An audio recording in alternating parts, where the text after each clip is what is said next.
Don't wait for tomorrow. Live for today. Keep chasing the sunshine and go out and play.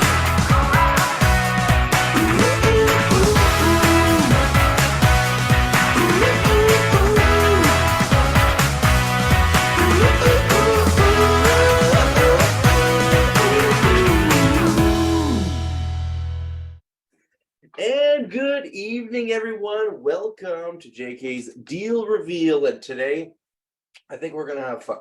Today, we're going to bring you a case study from one of our community members, Dwight. And I don't know if Cheryl's with him this evening, but we are going to go check out a few properties that they've been grappling over the last couple of weeks. And let's see if this is a deal or no deal. And through the process, we're going to explore what are the big learnings that came out of this, and how is it going to be even better next time as they continue their U.S. real estate investing journey. So off we go. Dwight, I have already promoted you to a panelist, but while you unmute and open up your camera and do what you need to do, whatever you want to do, I'm just going to remind everybody who's on the call that JK's Entrepreneurship is live and strong. We are now in our third week of the entrepreneurship. And what is the entrepreneurship? It is our morning wake-up call where we get up at 6:30 Eastern every morning, every weekday, and we discuss health, wealth, and abundance. We have entrepreneurs not just in real estate, but in different areas of entrepreneurship as well. Just this morning, we had a young lady who has pop-up boutiques in Florida, and she was wanting some help navigating the low season, which is summer, in her particular market. And so everyone on the call, we brainstormed together, we brought our experiences, and now she's on her way, to her next level of business. So that's the entrepreneurship. A little bit different flair, not just real estate, but it's there. And this has been going on for approaching 3 years now, where every morning we have been waking up together on the right foot to reach our dreams now for tomorrow. So that's the entrepreneurship. And as I said, today on the Deal Reveal, we are going to bring Dwight and his experience, and we're going to see if he was able to analyze deals lightning fast and see some numbers that were better than what we see in Canada. Dwight's going to tell us a little bit about himself and so forth, but he's on the West Coast from BC, and we'll see if the numbers compare to his market or not. And so here we go. We've got a Cleveland 2-pack. So these are two properties that Dwight and Cheryl got under contract, negotiated at the same time for all in basically under $150,000. So your job this evening, as usual, is this a deal or no deal? At any point you can chime in, and we're going to try to extract as much value out of their experience and make it a case study. So Dwight, are you on? Okay, a little bit of video problems. Let's see if I can give you even further promotions to get you to share your video as well. Can you hear me, Kyle? Now in co-host status, so let's see if you can turn on your camera now. There we go. Here we are. Gosh, I was panicking. No need for that. Well, welcome to the Deal Reveal, and we're excited to have you here. I'm excited to be here. Cheryl couldn't make it. She's been sick the past couple of days, but she's being a trooper. She's out shopping for everything that we need to put our renovation project back together in our first unit in Vernon, BC. So, yeah. Best of luck to her. And yes, I'm actually, a couple hours ago, I started getting the sniffles, and this is not the time. Running a half marathon on Saturday and doing some international traveling in a week's time exactly from today. So I really hope I'm not catching something. But anyways, health, wealth, and abundance, right? We're gonna put a little good intention in that direction. So, Dwight, we got 4 doors, 2 duplexes, Message from Troy Ridge. 150,000. Sounds like a deal, right? Is it a deal? It did sound like a deal. That's why we looked at them. Yeah. So just real quick, just give us the 10,000-foot overview, the story around this. Why are there 2? Where are they, generally speaking? What was the strategy? Just general, and then we'll flush out all the golden nuggets we can. Okay, general overview. We wanted to use our RSPs. That was one of the big attractions. Price point in the Cleveland market.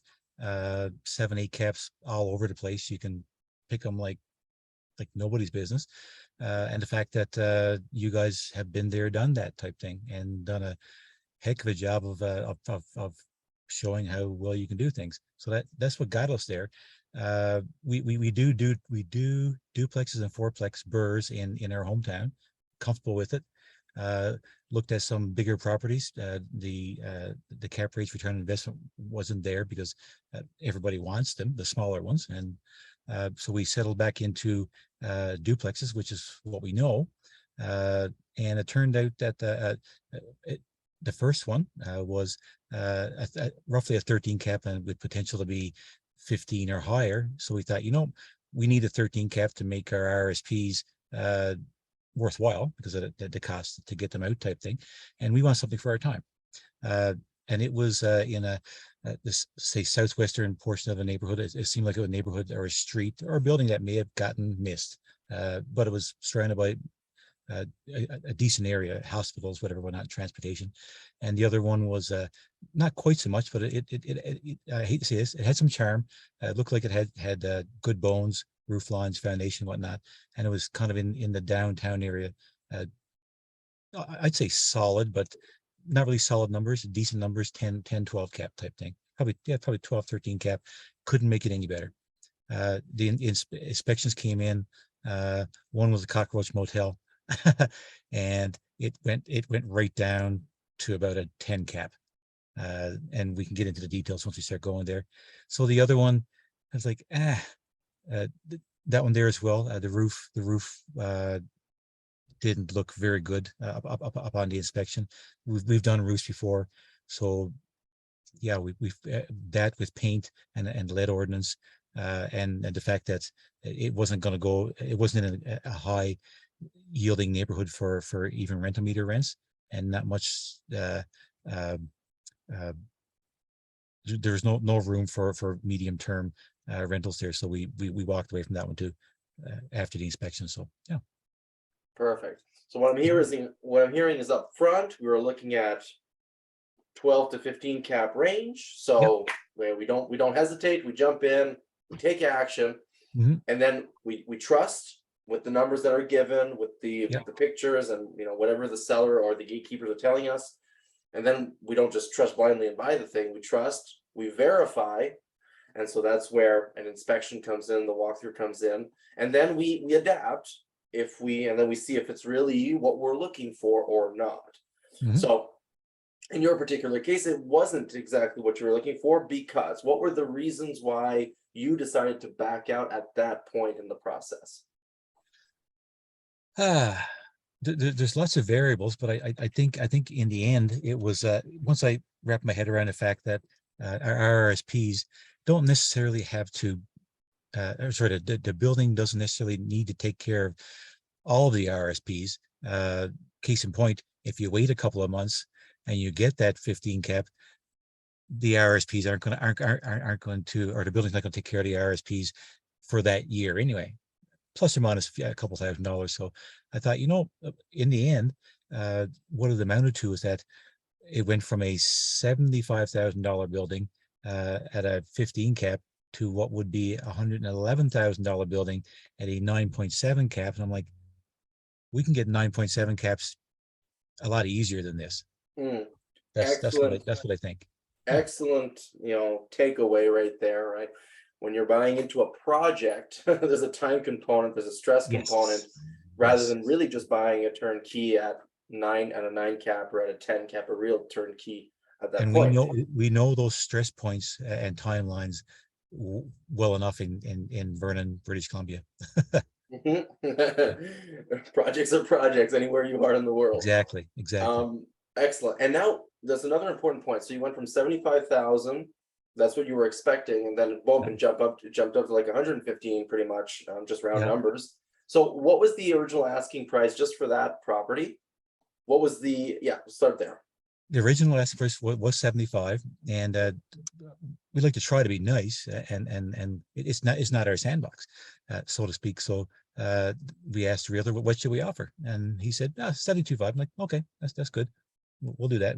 We're used to buying asking. So we went in at that and got our inspection done. So they And oh boy, accepted, right? yeah, they Realtor said accepted right 72.5. away. They Yeah, accepted right away. That's yeah, a hint, right? yeah, exactly. They accepted right away. Then you got the inspection, perfect. But before, what was it worth? Like when you did your comps, you know, two golden rules of real estate: buy at a discount, buy cash flow. It had Yeah, strong cap rates, so like cash flow seemed to be there. yeah, But now buying at a discount, they were asking 75. You got an accept at 72.5. yeah. But what was it worth? What is it worth?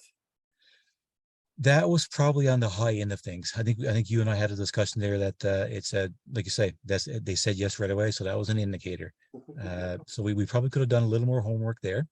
Uh, However, if all of the comps, well, I guess I was just gonna say if all the comps tell the same story that the this seller did, then they'd all be overpriced. But that's probably not a fair statement. Uh, I would venture to say that we did offer too much. That's what I would say. Mhm. And Mhm. as you were going through like Zillow and potentially Redfin, Yeah. Realtor.com, what were the numbers coming out at as the ARV as what this property should have They been were worth? they were arranged. The selling, it's hard to tell just because of limited pictures is what I found. They were anywhere from 40,000 to 85,000, and as the story unfolds here, you'll see what I mean by the pictures don't always tell the true story. There wasn't an ARV over 100, fully remodeled. Right. So asking 75. Yeah. At first, the story was supposed to be rather turnkey. Yeah. You know, cap rate was strong. We go in, and then whoop, get it inspected. And there's a lot more work that needs to be done than what was originally disclaimed, which actually makes the property and the project bump up of over 100,000. And there's no way this is worth 100,000 based on the Yeah, comparables. exactly. Meaning, we're not paying retail, we're paying above retail, Mhm. and there's a project. Okay, so first rule, golden rule of real estate's not being respected. We're not buying at a discount here, right? There may be cash flow, right? Yeah. But we're certainly not buying at a discount. So there's, you know, it's not the ideal scenario. So from that point, what did you do? Upon talking to our mentor, we kept going back and forth and being showing confidence as to what we wanted to promote or suggest to the seller as a win-win, and or even if it wasn't a win-win, this is what we need to do to stay in the deal and offer more than one situation type thing. So we went back with after the inspection, we need X number of dollars repairs. It was 20. My estimate was about 23,000. And I had to use some of our experience from Canada because the inspections were a little bit lacking, but that's not too big of a deal because we've done this before. It did make us a little edgy. So the seller came back with 18,000. We'll take 18,000 off the price. So again, another red flag. Like, why 18,000? What's going on here? So we stood our ground with that with 23,000, and the deal was you fix it with your money. If we fix it with your money, we have to add more onto it because our time's worth something, or we fix it with our own money, and you use funds in escrow until the project's done. No reply for like 4 or 5 days. So we went back and said, hey, let's see if they can hold some paper for us. If we might even be able to pay more for this building over time if we can get say 0 to 3% interest on a vendor take back. And they just came back and said, no, we'll hold on to the building and we'll keep renting it because we know what it's worth. And would you know it, it's back on market again. Yeah. Absolutely. And so it went down to 50, just under 55,000. And with the 23,000 to get it up to where it was advertised, we felt we would have to put another probably 20,000 into it to get it up to where we wanted it needed it to be in that neighborhood to attract a good high market rent tenant, and we would have liked to explore the possibility of medium term tenants like nurses and doctors and whatnot because of where it was. So that's where we came in at such a high repair bill, because we thought we would need to make it a nice place for nurses to stay in. So yeah. Beautiful. So trust, verify, and then adapt. The adapt part was to renegotiate and hold firm, because now we're really in the fine tuning and the crafting of the diamond, right? This deal, now is at $53,000 to buy, plus the work to fix it up. Yeah. So the deal got significantly better through that negotiation period, but it was still a project, right? It was still a medium-sized renovation through and through here. And so that is something that you have to decide when you're in that at that point. Is that something you even want? Is there a price point at which this is a deal for you, given that there is a project involved, or you're more interested in just picking up the candy, maybe a little bit less sweet on each bite, but you're just picking them up like one after the other, just rolling that without getting into any major renovations or any major projects. Yeah. So basically it's a similar story on both of those duplexes, right? Yes, it's a similar story, except the other one never had such a high cap rate, and something like a roof replacement and full inside outside paint would have ate everything up. It would have been down like an eight cap type thing, 8.5, which is still good. However, it sure seems like there's a lot of 7 or 8 caps out there. Yeah, there sure are. It is pretty much a 7-8 cap market. So yeah, that's close your eyes and that's what you'll find. Yeah. Perfect. That's amazing. So for you, this wasn't the deal because of, like, we can read through the lines of what you mentioned, but it being a project was one of the big reasons, because now with the renegotiation in place, the numbers are a little bit back in play, right? 53 plus 23, we're like in the high 70s, all in. With the comps, there's nothing at 100, but there are some in the 70, 80s range. So there might be buying at a discount through that, but there's a project involved, and that project was not something you were looking for. Right. And so not looking for at that price, because this was I guess a semi-educated decision. It sure seems like you could get that cap rate in a similar neighborhood for less work. Seems that way. Got an 80-20 rule principle at play here. Beautiful. Yes. And another big takeaway that I hear from here, that I want everyone to hear, is sellers lie.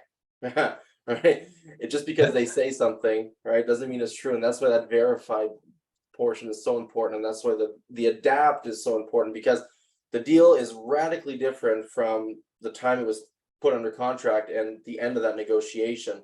The numbers are radically different, and we're getting close to diamond potential or perfect burr potential.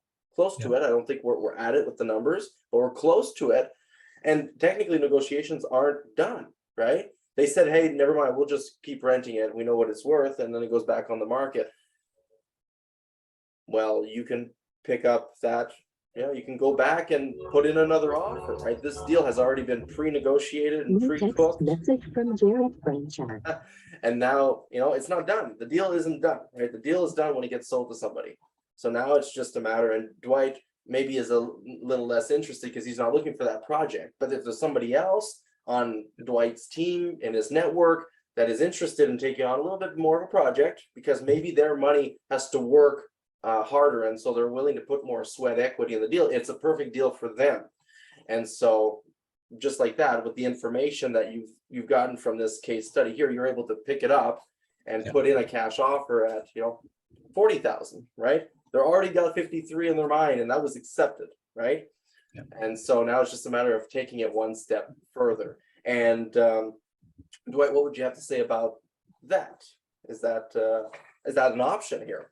I think it would be an option. I'm trying to see how it would be attractive to someone else, and I think it would be attractive, or could be attractive at a 10 cap if we were to leave the just for our intents and purposes right now, leave the medium term rental scenario out of it.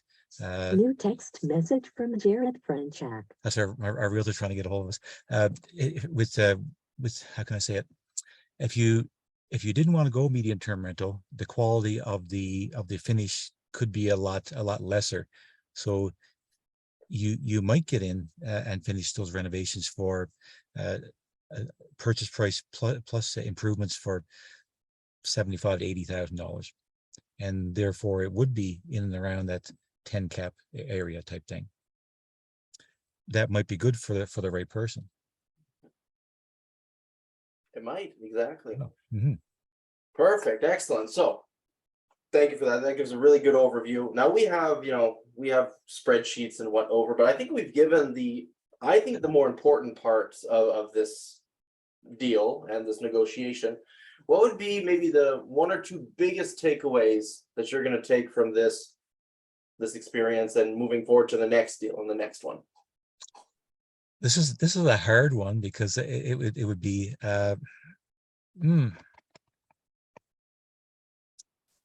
gee whiz, there's no real right way to put it, I don't think, but there's lots of 7 caps out there. There's more 10 caps than what we thought. There's more streets, say decent streets and houses within the not so decent streets and neighborhoods. I guess I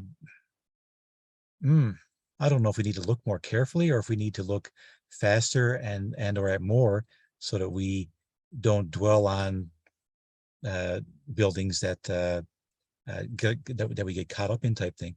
However, I would welcome another opportunity for a building like a lying seller like this in a better neighborhood type thing. It's a hard one for me to answer, I think, but we did learn how to maneuver, so that will be faster for us the next time around.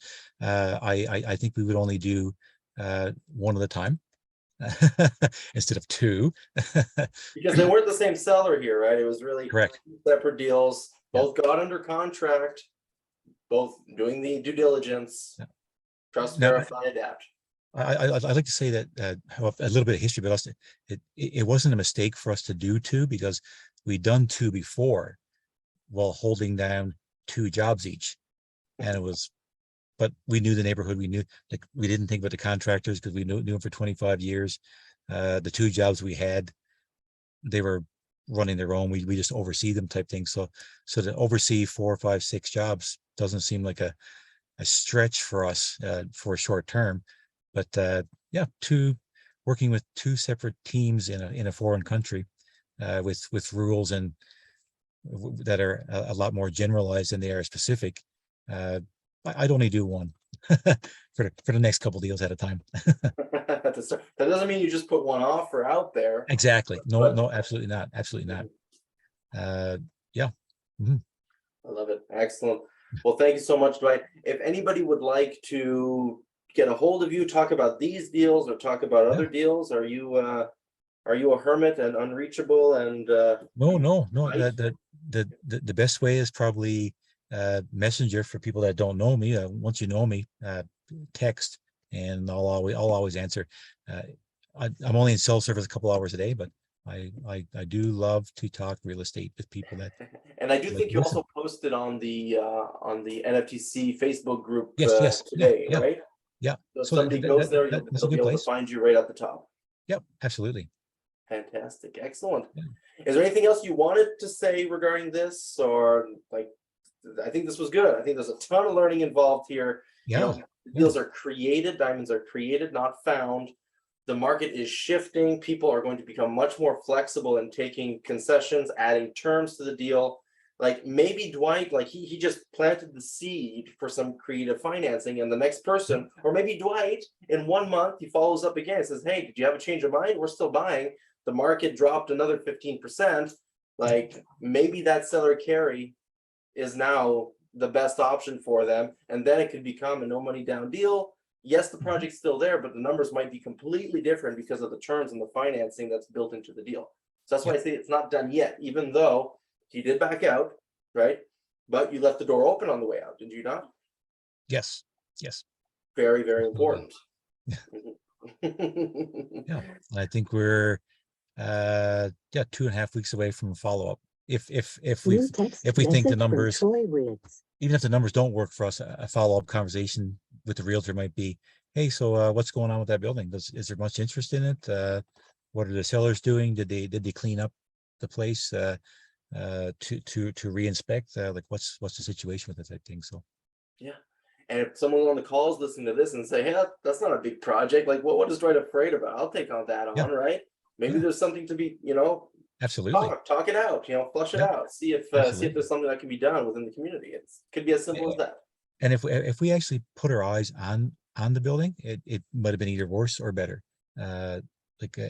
We don't shy away from any. We're in a D neighborhood in Vernon, in one of our neighborhoods, and it doesn't bother us. It's okay. Well, yeah. Very good. Well, again, thank you so much, Dwight. Thank you for your time. Thank you for Thank you, everybody. imparting all this knowledge and experience. You're doing it, and that's the important part. And now you're that much stronger for the next one. You know how to navigate those waters, and because of that, the deals are right around the corner. Believe you me. So Good. that's it. So you know how to get a hold of Dwight. Everything is good. Have yourselves a great evening. And I'm just going to share my screen back here to remind everyone that if they are interested, we do host a 3-day blueprint, which gives all the foundations of how to navigate these waters, just like how Dwight is doing right now. We don't know when the next one is going to be live, but if you are interested, you can just get a hold of us and catch the recording of the last one we did at n4t.club/blueprint, and that'll get you everything you need and into the system, into the family. So that was our deal reveal, our case study for today. Have a great evening, and we hope to see you tomorrow morning at 6:30 in the Entrepreneurship. If you have any questions, you can find us on the Facebook group, Now for Tomorrow Club, or just send an email to info or Don't wait for tomorrow.